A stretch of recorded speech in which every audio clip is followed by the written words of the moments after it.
EFDD, Stephen Woolfe.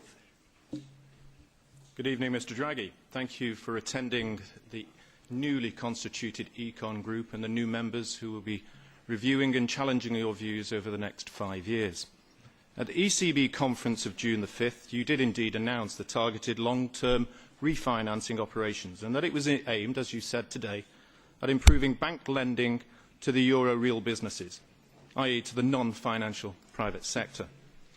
On June the 3rd of this year, the ECB announced the modalities of the TLTRO operations. In this regulation, there appears to be no obligations towards any bank to lend to any small or medium-sized business. Indeed, as you've just stated a moment ago, the funding is very attractive for those banks. So far, in Italy, as my colleagues have noted, there have been millions made on trading LTRO, and surely there will be millions made again on trading TLTROs.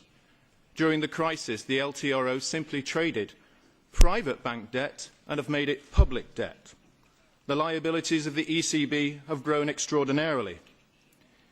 At the time of crisis, by not setting out definable motions in the modalities of how banks lend to small and medium-sized businesses, is this not simply an additional gift to private banks aiding their balance sheets, focusing far too much on the markets and not on real people, ensuring continued suffering for the poor, the dispossessed, the unemployed throughout Europe, whilst leaving a potential liability disaster for future generations?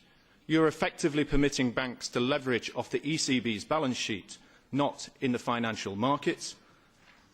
TLTROs are simply the credit default swap of the future. It's an inability to enable Eurozone to stave off crisis today, and the modalities do not force banks to lend to small businesses and the real economies. And on a separate matter, did you really just say that the only way to get growth, the only way to get out of debt is by growth? There is no other way? Thank you. Mr. Draghi, the floor is yours.